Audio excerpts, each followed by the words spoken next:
Cops have to pay, so they save lives, they kill people. They have some kind of sponsorship partnership where like Chiefs have to come in once a year and do some shit at the movies, and I don't know how the fuck it works. Yeah. They had some kind That's of what they want deals. you to believe. Dealsies. It's like one of those sponsors that doesn't get on the jersey nor on the like billboard or anywhere around the stadium. Silent sponsor, silent partner. Yeah. Angel investor. Yeah, now, so what, Steen, what do you got for us, brother? Warm up. I've got best tie knot. Oh, yeah. Tie. Like an actual tie. Yeah, I got you. Okay. I got you. All right, hang on, just before we jump in. Welcome, all mates of these mates. We have a very, very special guest with us today. He is one of my good friends, one of the funniest and craziest people I know, one half of the critically acclaimed George FM Drive show. So he's definitely not new to a recording studio or a podcast. It's Brook Gibson. Welcome. Welcome. This is great. I've been an avid listener from the beginning, and just happy to be involved, you know. Real fan. Happy to be here. It's this beautiful crossover. It's like Family Guy and American Dad. We've got the mustache twirl and Chelsea boot wearing bad boy in the studio today with us. Liam's like, I've actually got jelly sandals. oh, you get those on camera if you can. Those are brand new. Took a while. I got me and Misso matching pairs. Yeah, You want to read about it? It's a second like wear, so like we're very interested to see what kind of calluses and like cuts it could. The first time I wore them with socks, and now I'm sockless, and it's just like PTSD of boys' high maths class after lunchtime when you got to put your sandals back on and they're just like grimy sweat. Does it pool and sweat? Yes, needs a bro, little- take me back to the there's Romans. like a paste. Yeah. There's like a grey paste. Needs a little catcher at the bottom that you just pull it out and pour it out. Or like you have like some kind of rake that you can just pull all the sweat off. Did you guys used to just absolutely fuck the backs of them? Like you just like by term 2 you stopped buckling it and you just like Slide. smithed Were it. you Roman or like Yeah. rugged shark? Oh, Roman. Yeah, What are you I was a wearing right Roman now? man.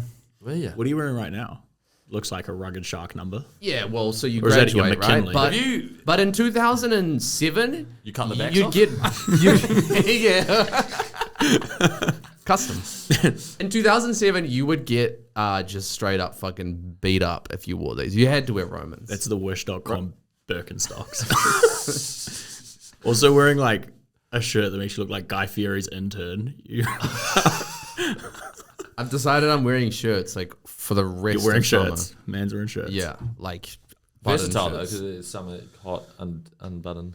It's fucking hot, man. Steen, warm us up, man. He wants a tie type.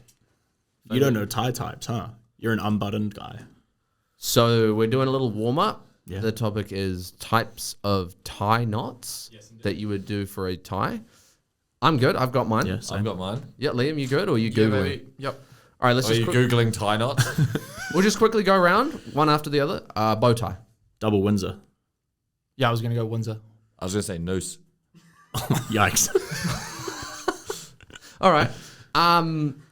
Mine is a bow tie that comes pre-tied with the like white elastic, so that you can just pop it in your collar. And the reason for that is I don't know how to tie a tie. I believe that. And there's a lot of people like me out there, you know. I went to a school where you had to learn how to tie your tie from 5 years old. We had to wear a tie from 5 all the way through to 12. Did you get good at like pre-tying it for the whole year and then slipping out of it? I got good at receiving insults from every other school and being bullied for wearing a fucking tie at 5 years old. Oh, Southall. Fuck. There you go. There you go.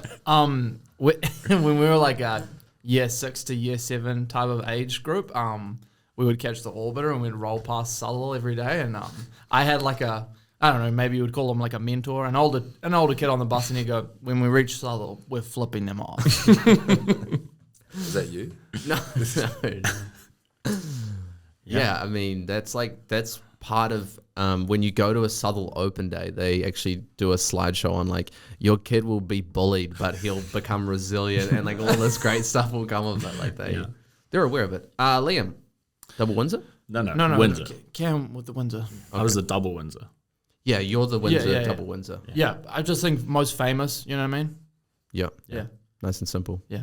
I was thinking Windsor as well, and then I was like, you know what? It's probably going to get mentioned. So I thought, what else does tie get used for? Sometimes tied up. Noose. And most of the time it's quite effective.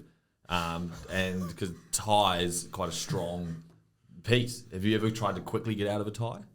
Yeah, that's very true. That is true.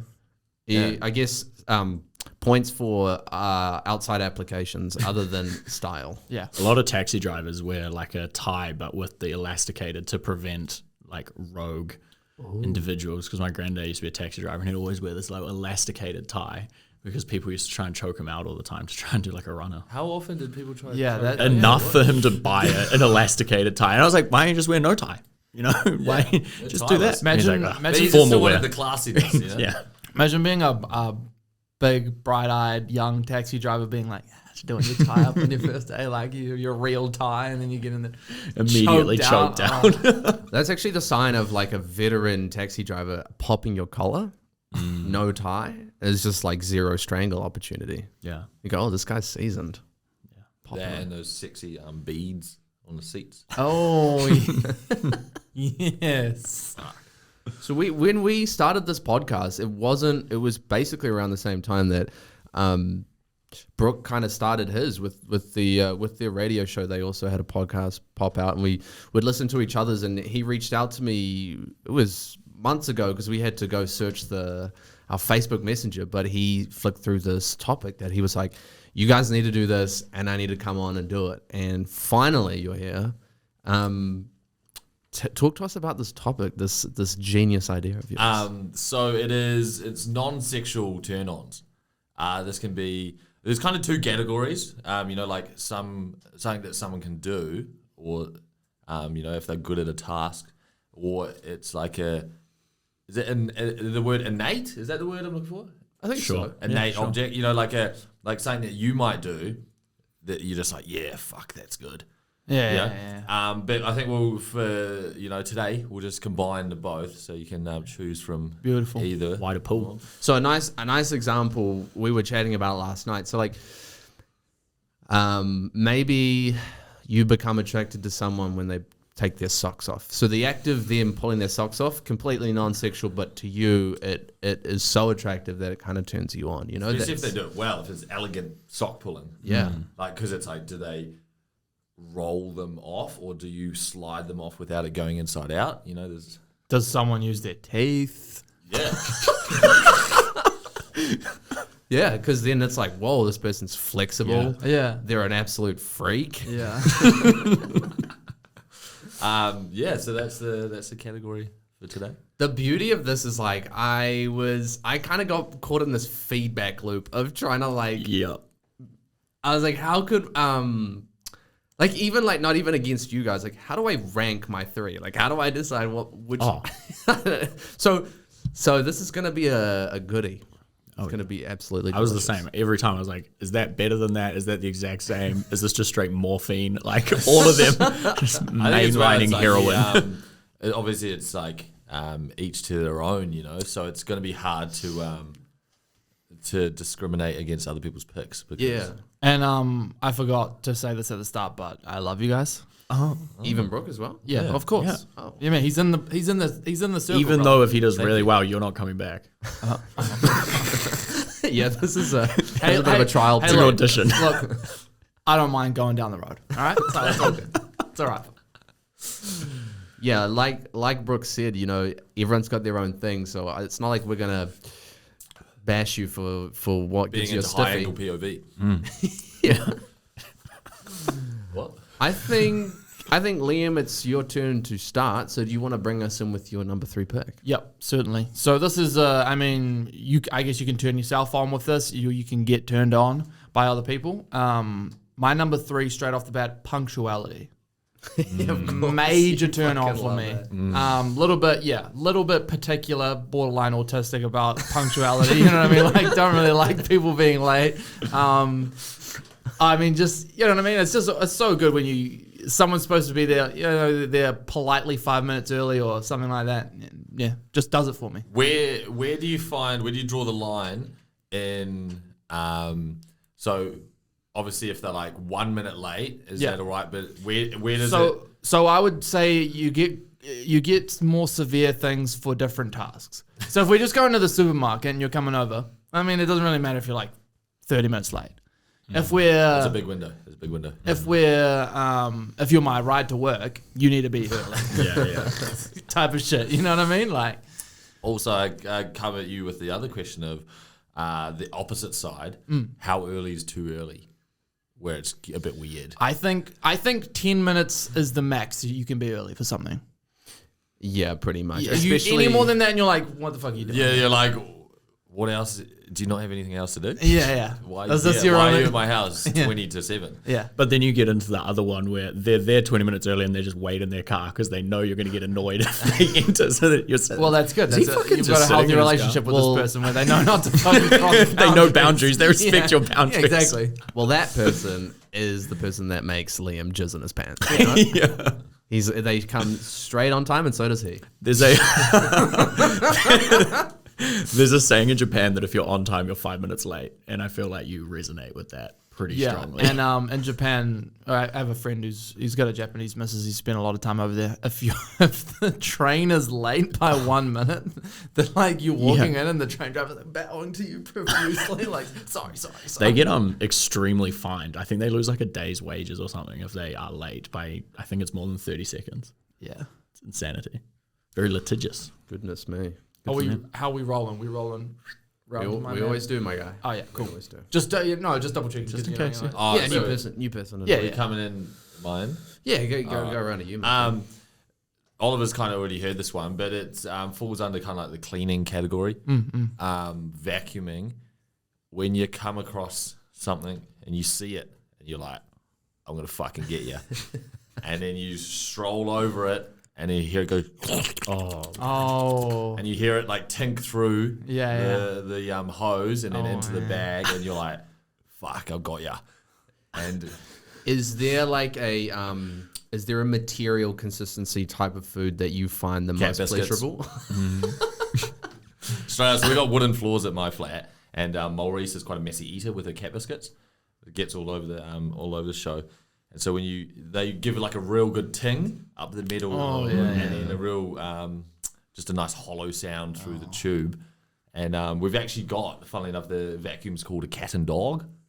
I think it's like designed for cat and dog hair. Yeah. And in the base of the vacuum, using the suction power, it's got a spinning mechanism. So it's not just like straight suction. It makes this thing spin inside to like flick it all up even more. And so that starts like picking up pace. It's and then it hits a fucking cat nut.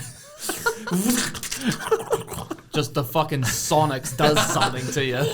And then you just get that instant job satisfaction. I think that's a big one. It's like it's like mowing the lawn. You instantly see what you've done. Yes, and you're like, yes. mint, that's done. And that's me sucking up cat nuts. On Sunday morning, you're just throwing it like confetti. Like, I fucking can't wait for 30 minutes from now.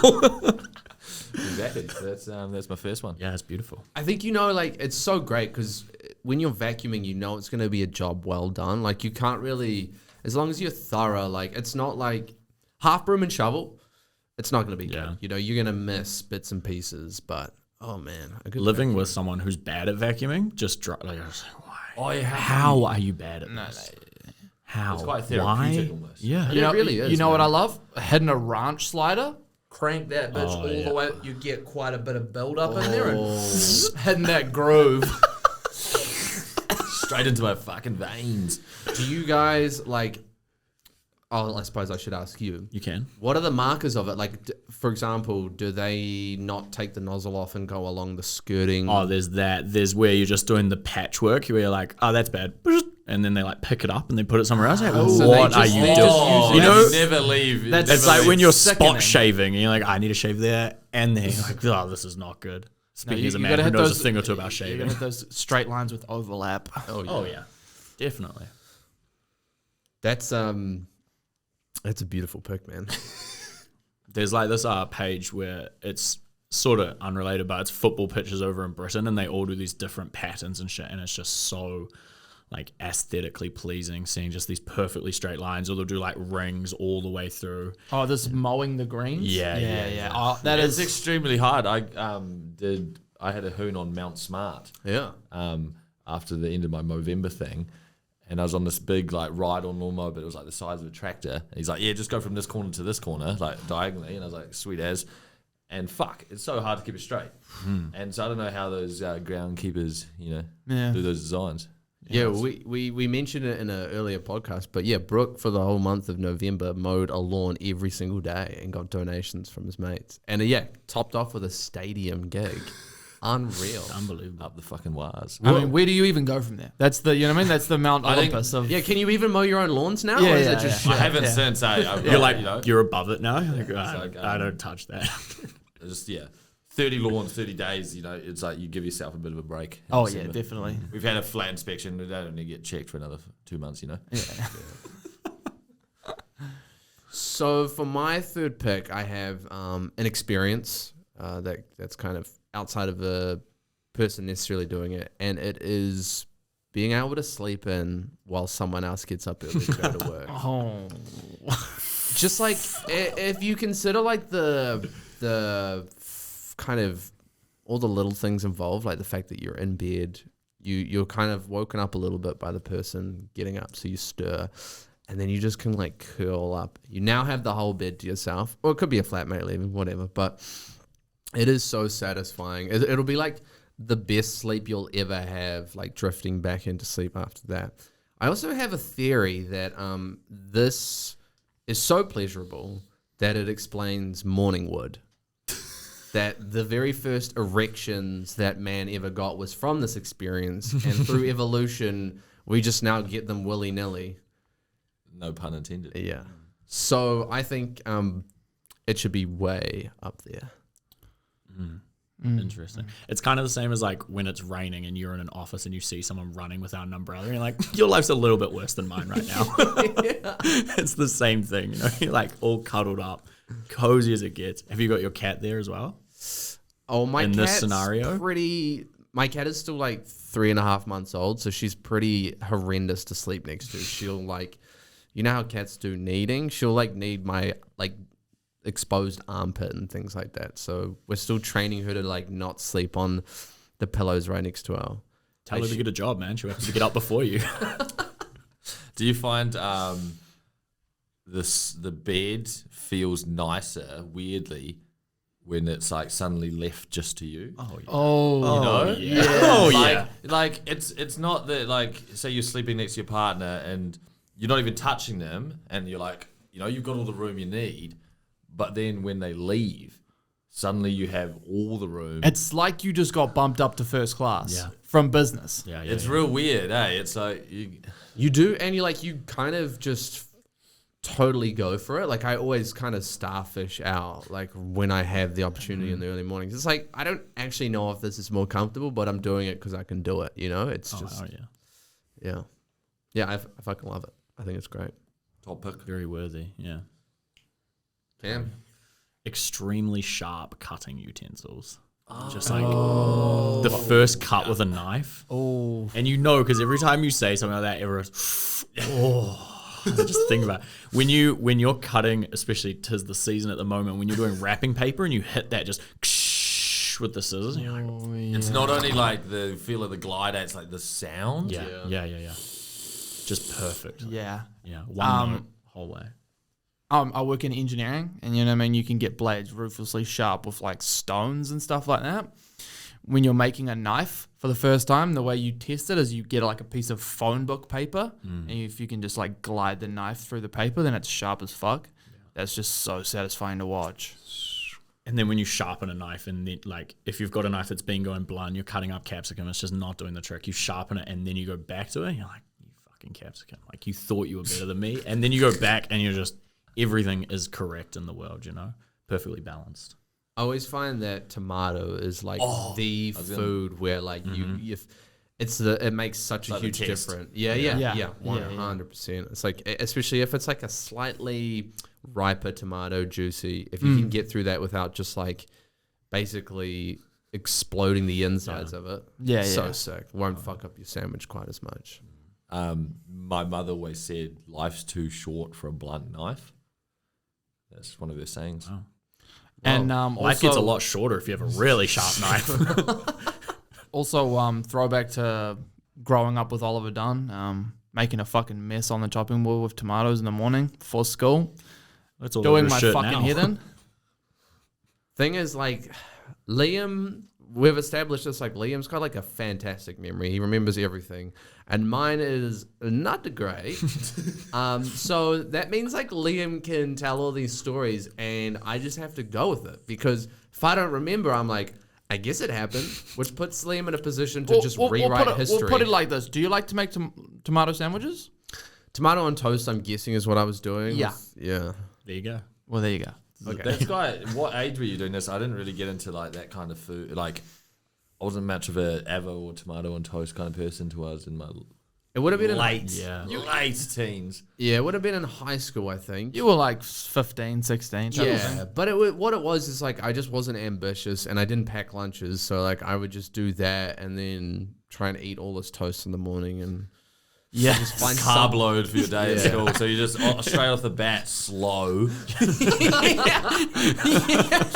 PE gassy. PE first period, bro. And I just fucking Just thinking back to my lunches, and I'll be like, yeah, I'll take like 6 small packets of chips to school today. And an apple. I'll be good. one time I think I was in year 13 and I was going to the gym properly, kind of for one of the first times in my life, and I was like, let me get on a really good diet as well. And to me, that was eating just fruit. Like, I would only take fruit to school. Genuinely. I Like, mean, it's not a bad diet, but it's like it's not bad, but it's so misguided and like way too much of one fucking thing. Like, Yeah. It was stupid as. It's funny at that age because you kind of, I mean, you seem like you didn't, but a lot of people when they're getting serious into the gym, they're like, for me to get healthy, my food has to taste like shit. Like, it's got to be boiled chicken, unseasoned, like rice, steamed broccoli, no flavor. Definitely not. All flavor is bad. And then from there, it's just all downhill, you know? I actually went through a phase of that. My old course you did. flatmates, they used to joke because every single night I'd have chicken and rice, like brown rice and chicken and broccoli, and Nice. Good for you. with not much flavor. Look at you now. Oh well, I've evolved. I eat nothing but fruit now. So Yeah. LD. It's funny, Cam, you mentioned the, you're in the office building and it's raining and you see someone else running. Because my one is when you're sleeping at night and it's raining on the roof. Oh, yeah.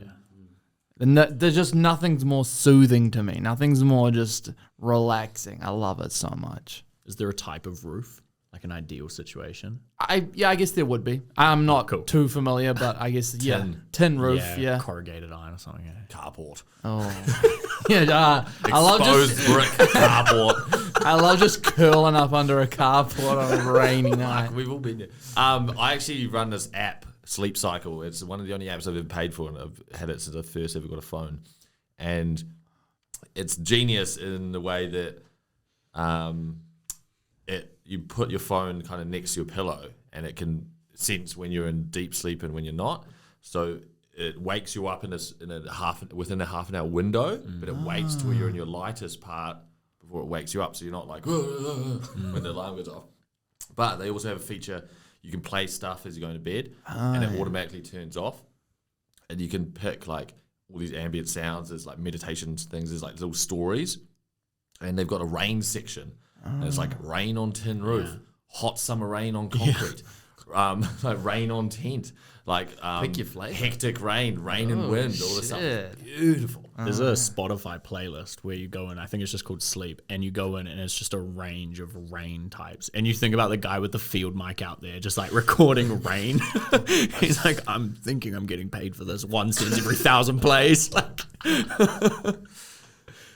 If that rain is like a turn on, how shit is it when it like rains enough for you to hear for about a minute and then it just stops and like Goes away before you go to bed. just like like you're in bed and you're like, oh, I could be in for like a really nice half-hour storm, and it's a just non-sexual blue Yeah. balls. Yes. Just a tease. So that is, yeah. Oh yeah.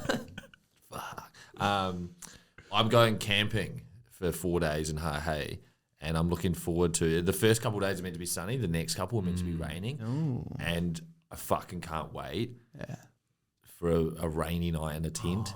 As long as don't fucking put anything against the edges. Wow. It's also a good test of your tenting integrity, right? Yeah. Like you're like, if I've fucked this, we're fucked. Yeah. If we've done it And well, I've got we've killed it. we've got multiple family tents, but we're running the Gibson family canvas number from I think the mid to late 80s, and it's not a dome shape, and it's kind of like your classic triangle or like, you know, tent shape, but it also has different sizes in the pole, so it's kind of got a slanted roof and all the stuff, and if you don't do it right, you're gonna get some rain. Oh yeah, Those canvas tents have aged supremely well. Where like if you go camping now, they're so much better than the ones that you get from like Torpedo 7 and stuff. Like you want to talk about rain, but you want to talk about when it's especially hot. You can go into those canvas tents and chill out. Like you get some airflow, but it doesn't penetrate the same way that fucking. oh yeah. And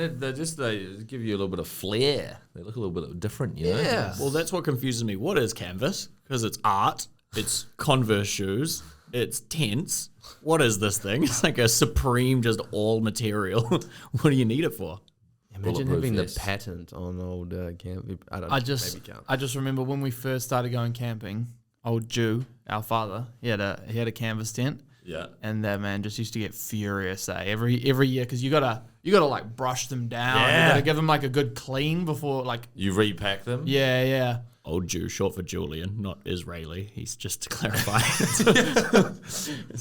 There's always Term of endearment. we used to go camping as a family, me, my sister, parents, and there was always nearly a dust up, hey, during setup. Yeah. Oh yeah. Dad telling you, like, hold that pole right straight, and then the sister's bloody yelling and screaming. She storms off to the games room or the pool at the bloody, and then it's just me left tail between my legs. Mum's just silently holding some fucking string, sobbing. Yeah, and then what was a doozy though? I think it was a hoppy campsite. We packed up one year, and then Dad spent an hour looking for his wallet, and he was like rifling through the car, and then after everything, he had to unpack the tent, and he left it in like the weird little pockets of inside the tent in the tent bedrooms.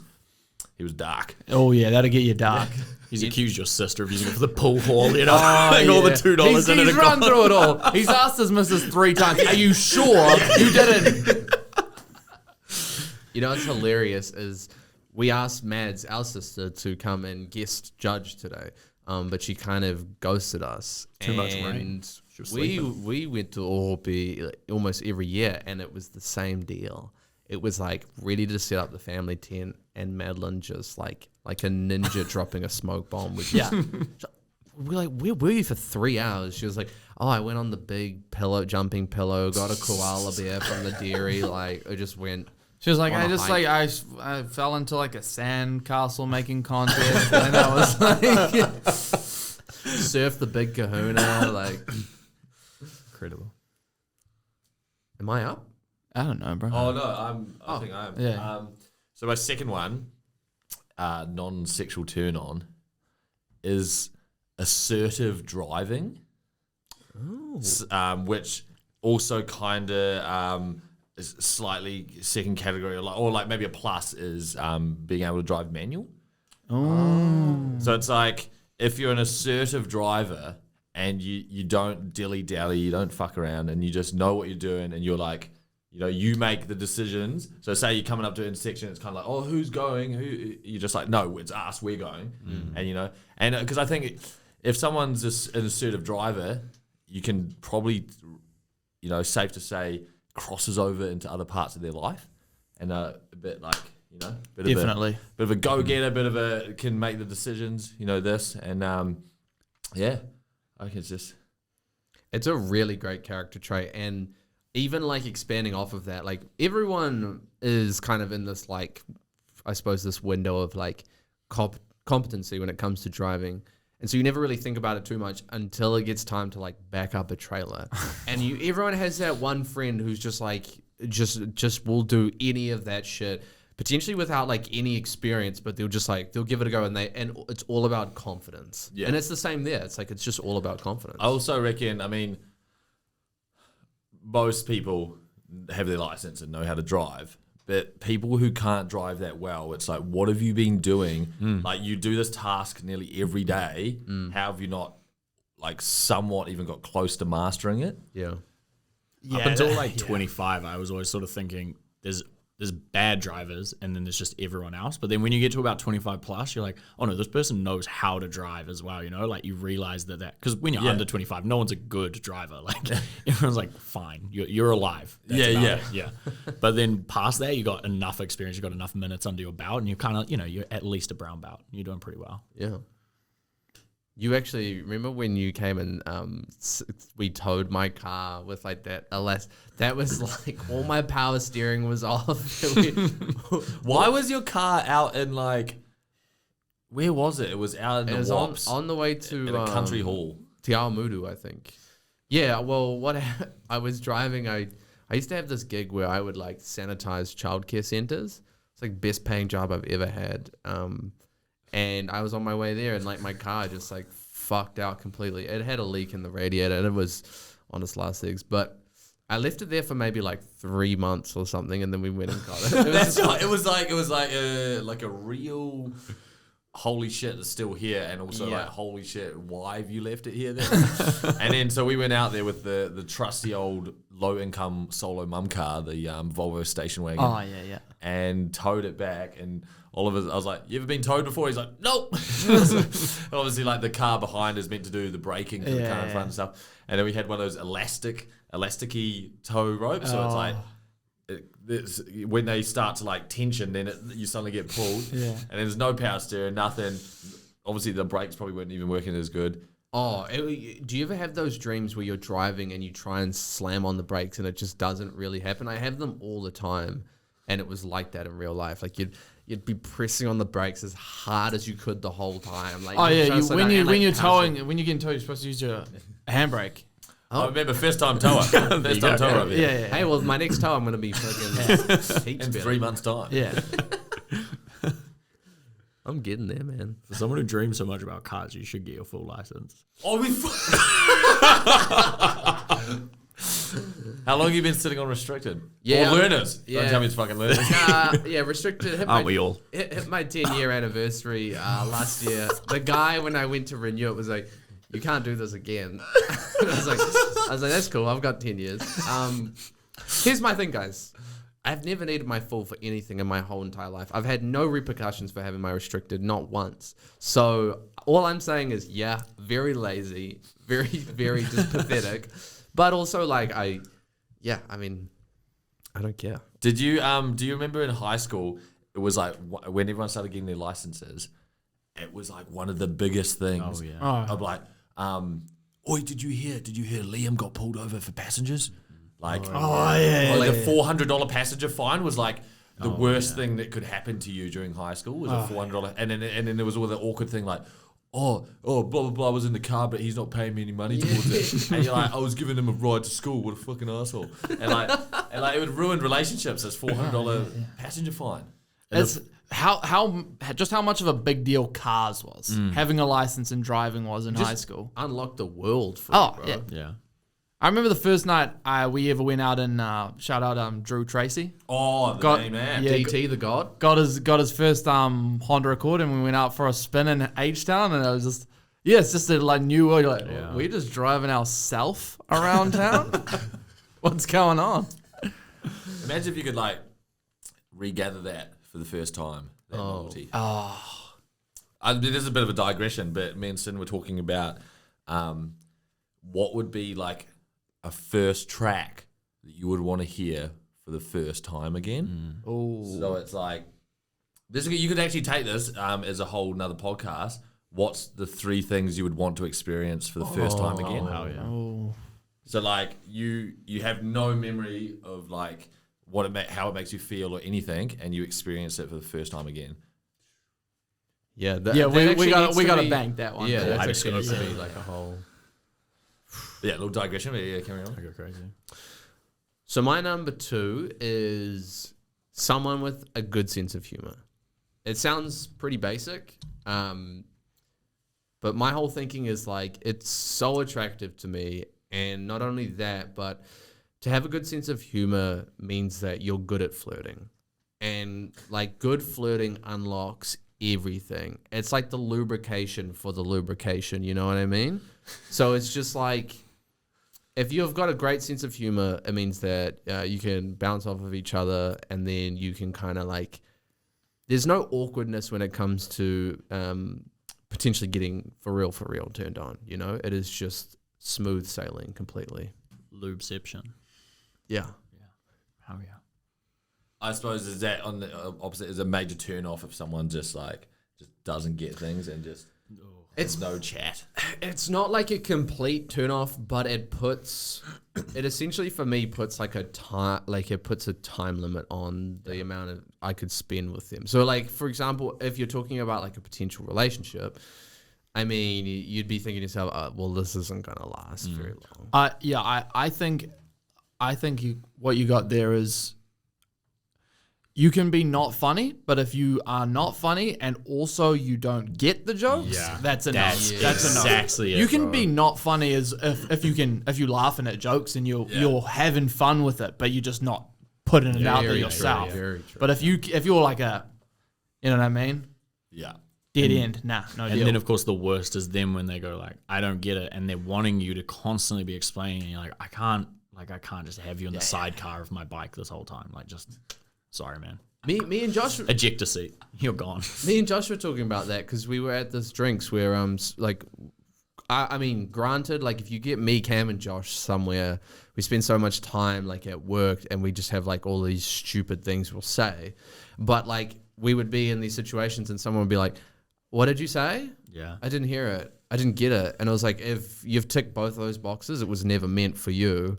And it sucks that we have to like put pause on this whole atmosphere just to let you know that, hey, we were just talking about this stupid shit. It also like absolutely, if you got to do that, it cancels out any run-on effect of like what you were talking about. Oh yeah. And, like it completely kills the vibe. You can't then carry on the like banter chat you had. You're like, okay, all right, back to work, I guess now. Yeah. Thanks for that. Yeah.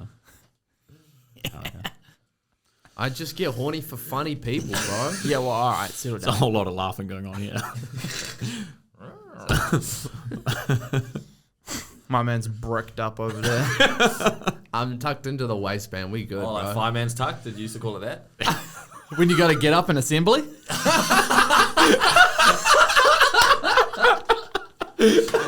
Oh, fuck. We had this kid. The rogue boner, The rogue fourth form boner. Oh, brother. We had this guy at high school. This is rough as guts, and it pains me to tell the story, but full school assembly, boss man gets a mountain biking award, heads on up, and he's fully talked, and like he hasn't done any waistband management, and he's just rock hard, walks up, and I remember like it was yesterday, like turning to the guy next to me being like, are you seeing this shit? Like, this guy's fully got an erection. He went up, went back down, like, still going. And we were like, next day, the whole school was like, sorry, man, like, Boner Boy, that's your name now. And he was gone by the end of the year. Oh, yeah. Do you reckon maybe he had like a kink for like public speaking or like Public award acknowledge- exception? And he's like, fuck yeah, I don't even like fucking mountain biking. This is what I fucking did it for. It's like, this is my easiest route to get in here was through mountain biking down fucking rock hard on this polished wooden assembly stage. This is part of like a 2-year plan for this guy. He's like, Now I can sell that fucking stupid bike, man. I think it cost me $5,000. He was going to do it earlier in the year, but the principal wasn't there that day. So he was like, well, I got to postpone. I need the principal. Oh, God damn it. So a bit of a public speaking award exception / authority kink. Yeah. Slash. Look at me now, Dad. Pass me that fucking certificate. Poor guy. Full mongrel. Good for him. He's probably like. What's he doing now? Yeah, he's probably like the president. I mean, I got no idea. He was not in my year, nor did I know him through anything. So it was just more like, he came up on my radar that day. I've Came up on a few things. I've definitely been in class, just, you know what I mean, on the way up, and teacher, Liam Dunn, stand up. I will not. Stand up. Nope. Or get outside then. Okay. Strategically pick the bag up in front of my shit. Bro, I'm out. all through, like I would say from year 10 to probably for year 9, 10, 11, when I had to catch the bus, I would wear a slinged like knapsack kind of bag instead of a backpack because Fucking Indiana Jones.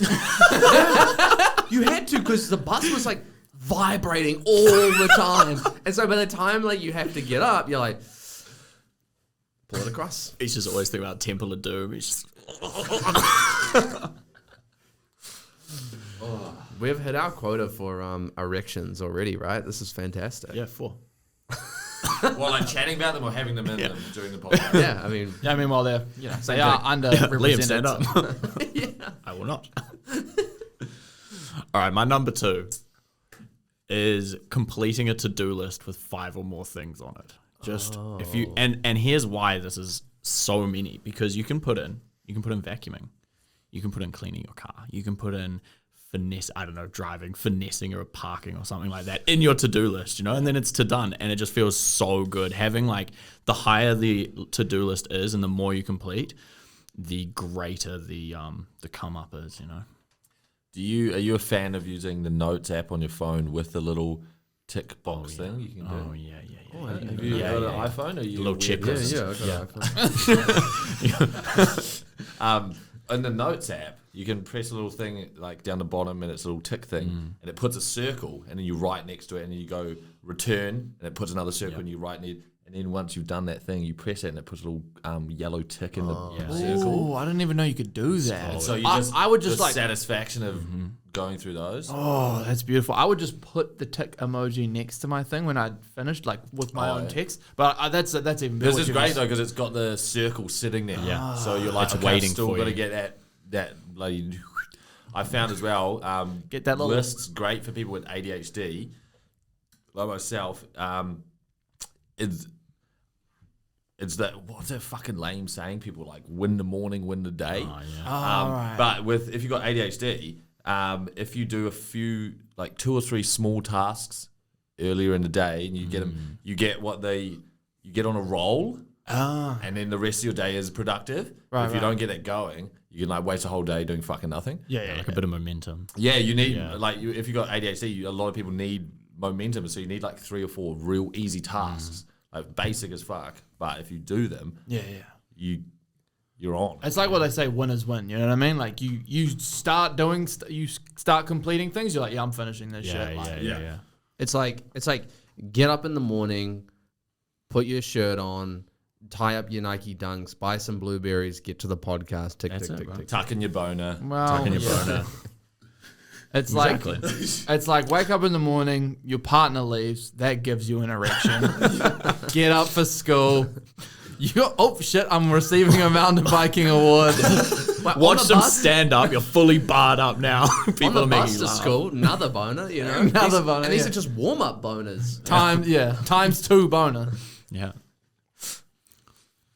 Yeah, ticking off a list, just completing everything, very satisfying. Do you have like so like say if you did have a five things on your list, do you still get the same satisfaction if it maybe takes you a week to do it? Or something No. like that? This is a 1-day thing. So it's like you start the day, and by the end of the day, I have to have these. They say, like, I think in those whole self-help bullshit books, it's like keep it limited to 7, because anything more than that, you just are setting yourself up for failure. And anything less than that, you're kind of like, you can do 7. Come on. I quite often listen to RNZ, great radio station. There's a lot of they talk to a lot of interesting people, and they don't have much like time restriction, so they can like talk to people for a lot, like, you know, decent length. There's this one guy talking about creating good habits, and one of them is like kind of falls almost under lists.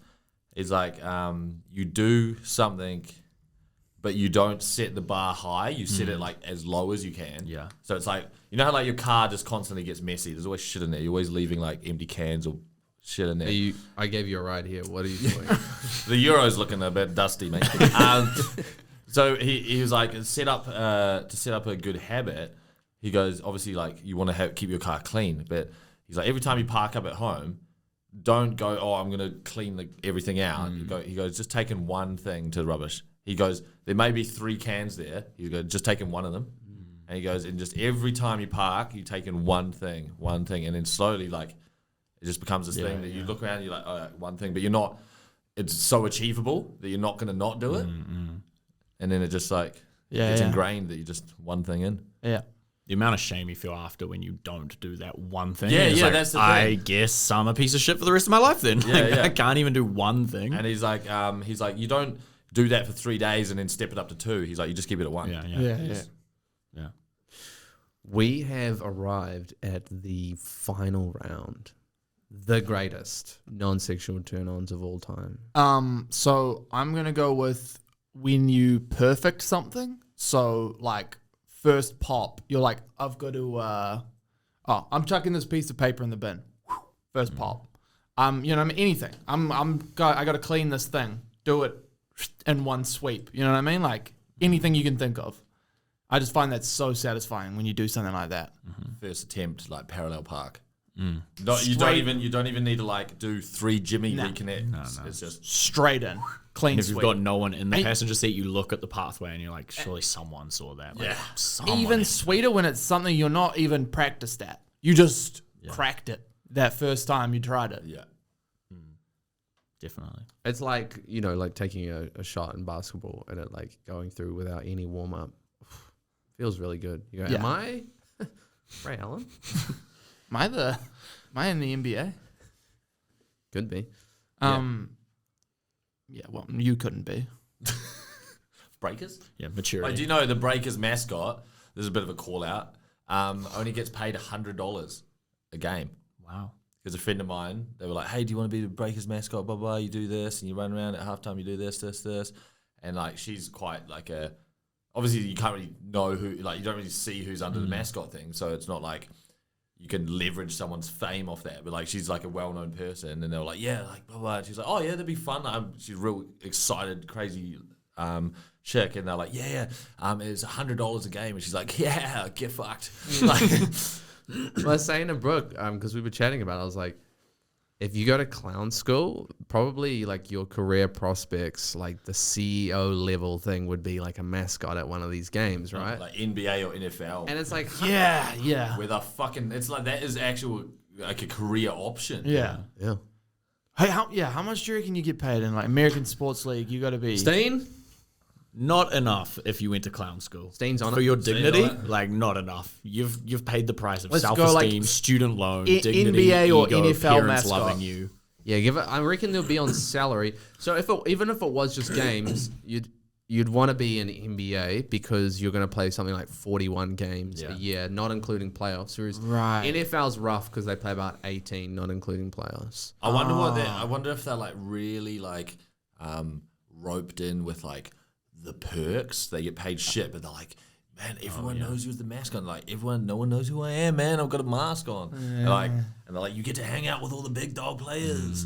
23,000 to 65,000 is your wage. US a year. US. Wow.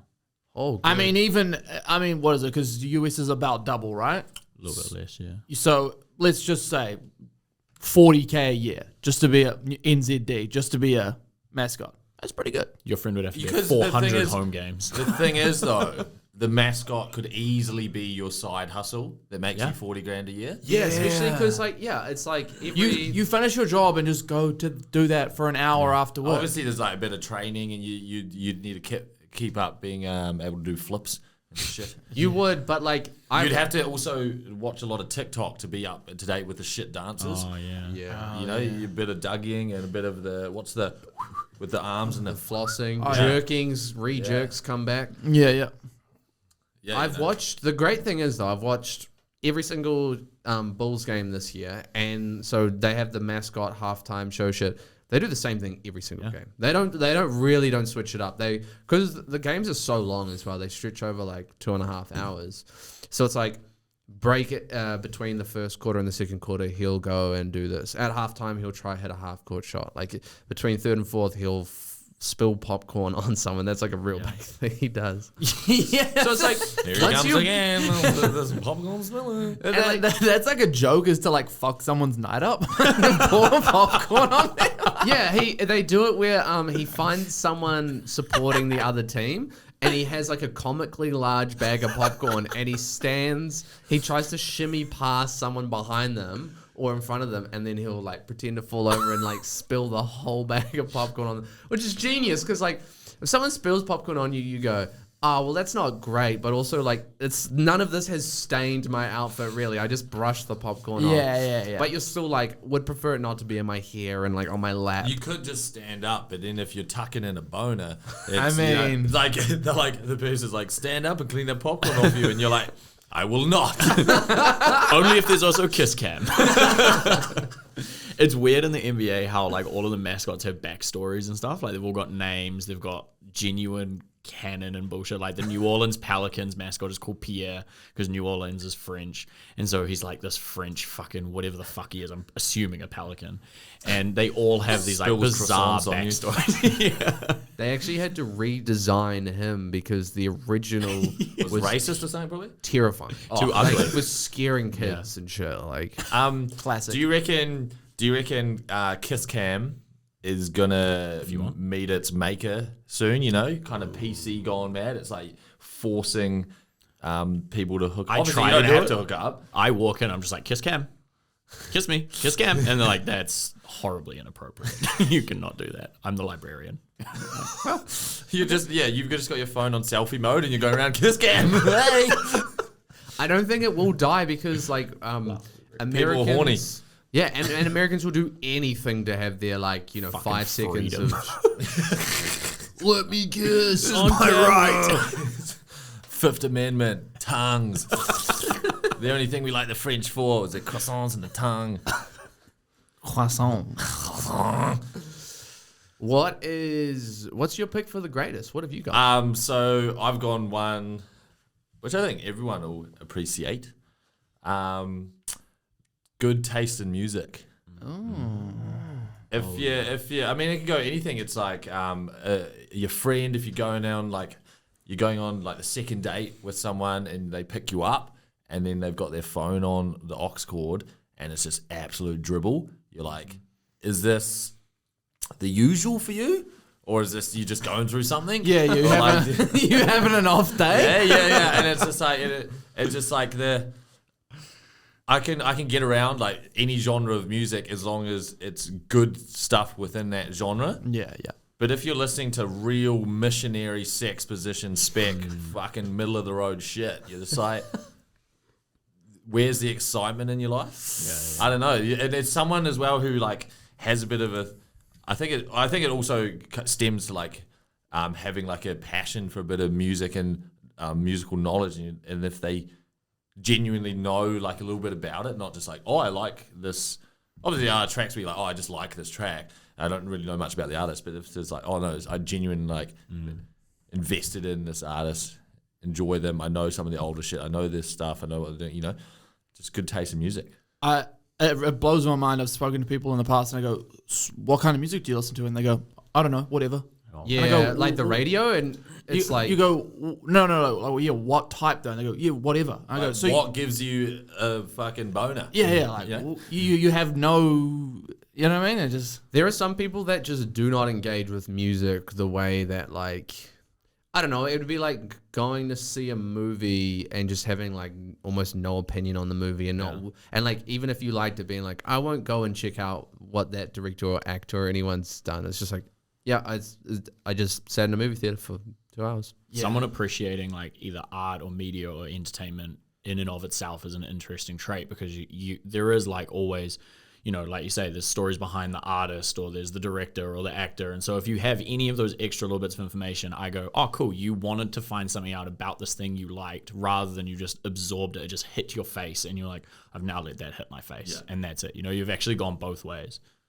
It also enhances like like, I mean, if it's one thing, like if you're listening to music, if you go and like learn more about the artist, if you listen to more of their music, you listen to what it is they're trying to express through their music, it amplifies the whole experience. Like, I think it's also sexy if someone can show you something. yeah. So it's like, hey, Brooke, have you heard this track? I recently listened to it. It's from like this person. You may have known them from this. I reckon it's such good. It's like, it's not just, you're not just going shuffle on like for you Spotify page kind of thing. It's like, Definitely. Because you like, say for instance, the example of a relationship going in, ideally what you want, right, is you go, this person goes, and here's all my best stuff that I've curated from like my whole life. You know what I mean? Now I'm giving you access to all my good shit. Yeah. And you do the same for them. You know what I mean? I would actually put good taste in music potentially higher than like a nice sense of style and fashion sense when I'm like dating someone. You know, if they're if they've got like, if they know their music, that to me is like cooler than almost anything else. I'm like, God damn it. My dad 2 years ago, his Spotify Wrapped was 10 minutes and it was 2 songs and it was Fleetwood Mac and another song. And he went, I don't remember listening to that other song. And I was like, 10 minutes. Good work, man. Hell of a job. Shocking. He listened to 10 minutes of music in an entire year. We just bash his dad on the fucking show, man. It was Jeff gets mind-blowing. licks, bro. Yeah. There's also something that the other way, it is so satisfying when someone goes, oh, what song is this? And you're just like, yes, I have some form of validation here. Like, you know, when you've earned when you see someone sneakily Shazamming a song that you're playing, and you're like, I'm better than you, just a little bit. It's almost like, you know, back in the schoolyard, like if you had like the cool toys or something and they were like, where'd you get those toys from? Oh my God. What Bionicle is like that? Tastemaker. Yeah. Trailblazer. Boner. Laser. Boner erector. Boner Tucker. Boner innovator. The first guy who invented the waistband technique was like, guys, I've got something. Fellas, don't say anything to the ladies. But this is it. I found a workaround. No, don't worry. Take us away, Chief. I was trying to think like what is an experience that is so close to being on the same level of like an orgasm, right? Something so like that kind of sexual pleasure without like, you know, and I was like, not drugs, because that's like just too cheeky. So good food. The experience of eating really, really good food, your toes curling as you're eating it, and it just sending you into another dimension. Just like the first time you try like a really high quality almond croissant, or like, you know, a really delicious iced coffee, or like Duck Island ice cream, and you just like your eyes roll in the back of your head and you're like, Jesus Christ, this is so fucking good. Like you need to smoke a cigarette or some shit, you know? Valea almond croissant with chocolate drizzled over it. That was crazy. Like Get outta here. from Valari, like white chocolate brownie, bro, just will slap you into tomorrow. Holy shit. Wow. Good food, man. Yeah. And it's such a good part of our lives, man. I was talking to Jared last night. We're at a party and he was telling me, like, we were chatting about the whole COVID situation, and his brother's stationed over in Texas. I think he's like part of the Air Force. And he was talking about, oh yeah, we just live with COVID. Like people have it all the time, blah, blah, blah. And it's fine. It's like the common flu. I was like, yeah, blah, blah, blah. And then, but he was like, yeah, but there's also someone he works with who got it and she lost her sense of taste and hasn't got it back for a year. And I was like, that's horrendous. And I said to him, I was like, if you lost your sense of taste for like 1 single year, it wouldn't be too bad, because you go, right, let me clean up my diet. Let me like make the most out of the situation. Anything longer than that, it's like that's a whole year of your life, 2 years, 3, whatever, that you're not tasting delicious food, bro.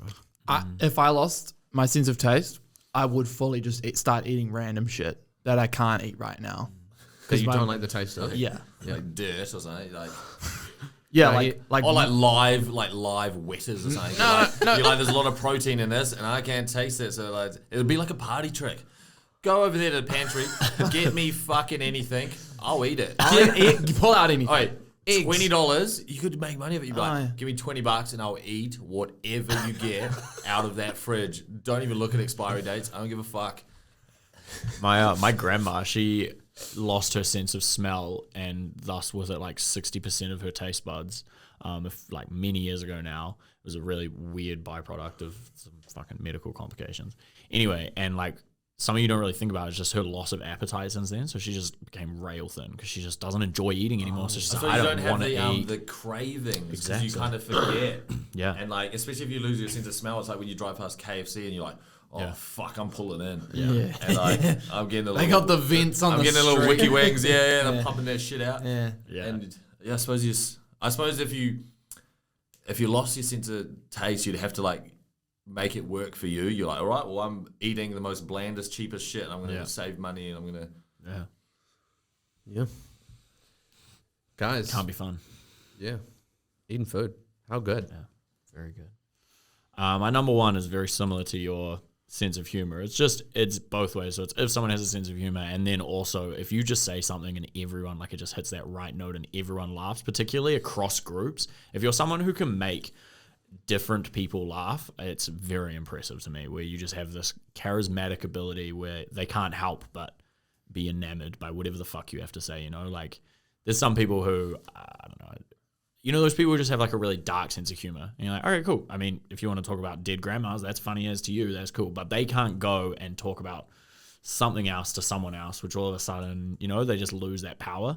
But if you can make anyone laugh, that's the classic thing about Robin Williams, right? It was just able to make anyone laugh about anything. And on the flip side, I think if you manage to pull that off, it must be incredibly satisfying for you. You know, like if you're at a party and you manage to hit a laugh with the whole room, you'd just be like, you'd probably try and keep it under wraps. You'd be like, Yeah. that was nice. Particularly in a day and age where a lot of people are intensely trying to become TikTok or social media famous via, you know, these little bits and sketches. And a lot of the time it's pretty derivative, like, oh yeah, you're doing that thing because that guy did that thing and he got 50 million views off it, and so you're trying to do that. If you have someone who says something that is so obviously off the cuff, immediately that's the thing, that's how their brain works, and they say something, you're just like, oh, right, your brain works different to everyone else's, which is such an incredible aspect of someone's life. Zippity doo dah. Oh. Just thought of that, man. Yeah. Wow. Yeah. Off the top of my head, you know. Off just the cuff of your bowling shirt. Wow. Awesome stuff. Hey, What's the go? You aren't. I am. I got a quick. Pete Weber, eh? Who do you think you are? I am. You know the Mandela effect. Yeah. Where it's like, you know, you think everyone thinks something happened, but it's happened something different. I reckon Planet 8, bit of a Mandela effect. I've been Googling that recently, and there is fuck all information on Planet 8 out there on the internet. Oh, the brand. Even images, there's like 4 images on Google to do with the Planet 8 brand. There's no historic stuff of Planet 8. Was it a Hallenstein's? Yeah. It was that. Yeah. Big style. I had heaps of shit. Yeah, And yeah. it's like- Same. I've never come across it in op shops, and there would have been shit tons if it was sold at Hallenstein's. Yeah. And because I ages ago wrote like an ode to Planet 8. I wrote in my notes. Did you ever? I just like, yeah. And so I started doing research, and it's just not out there. I think it's a bit of a cover up. The funny thing is that GCSB. Goes right the way to the Cover top. up. that those kind of Planet 8 pieces now would really shine, you know, coming back through with some vintage surfwear or like streetwear kind Like, of stuff.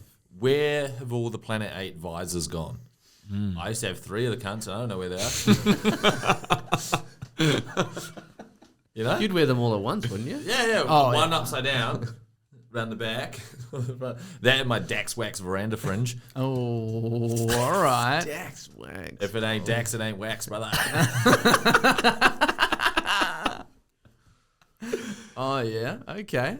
I just want me a nice clear green one, Chinese style. Oh, yeah. Counting money, playing mahjong, Yeah. something like that. You know what I mean? Is that your non-sexual turn on? No, Like a toothpick hanging out your mouth? brother. We're just talking about visors now. Okay? Yeah. There's a new My bad. podcast. I felt that. I felt that Yeah. energy. Felt that sexual chemistry popping off on visors. What is your number one? What is your fave? I already said, bruv. Yeah, we done the whole loop, bruv. We finished? Yeah. Yeah, where are you, bro? Yeah. I'm present. Where are you? Jeez, man. Listen, He's I'm super getting, turned on I'm getting right now. lost. He in can't it. think straight. He's like, dude, tucking his bonus into the first round. He's like, you guys Yeah. keep talking. It's turning All me on yeah, even he's more. losing blood from his head. It's going somewhere else. I am a bit lost in the sauce, I'll be honest. Okay, well, here's a very exciting segment of the show where Steen judges. We've figured it out a bit. So now what we do is he gives his pick from our number 3s. That gets awarded 6 points. He gives his favorite pick from our number 2s. That gets 6 points. And then number 1, if he picks yours, that's 10. So really, you just have to win the first one. But if you get numbers... Or win both. 3 Yeah, and if you 2. win both 3 and 2, then you're solid. Steen, do you want to come in and get a mic, or how should we do this? Yell.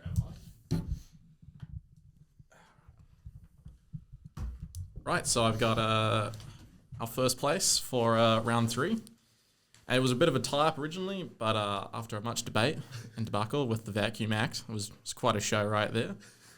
Unfortunately, I've given it to sharp cutting utensils. Oh, hell yeah. Fortunately. Yeah. Hell yeah. Job satisfaction, eh? And then next up for round 2, I've given it over to Brooke here for assertive driving. Oh, yeah.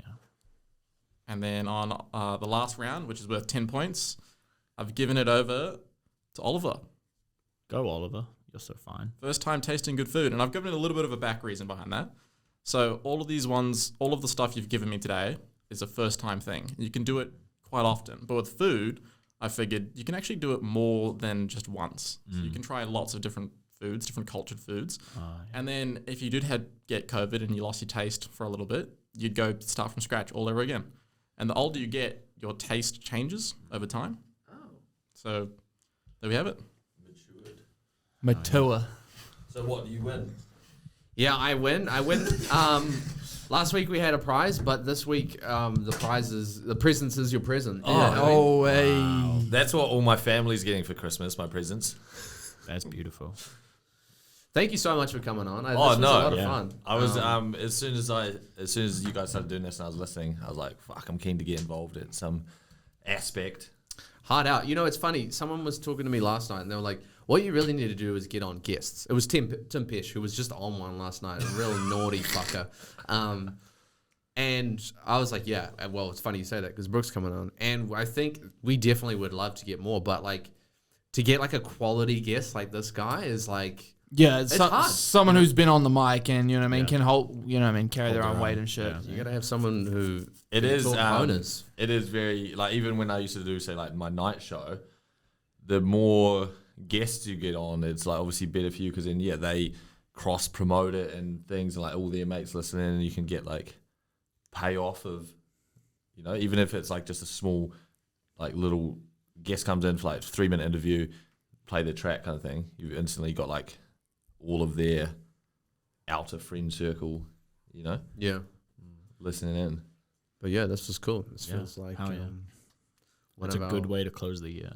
Yeah, absolutely. Season finale. Yeah. Yeah, this is the season finale. Yeah. I love you guys. Anyone who says it after me is copying. Never been a fucking copier in my life. I hate you cunts. Bro's not a snitch, eh? You're never going to catch him capping. Hey, I think we should end on that. Perfect. Goodbye, loved Bye. ones.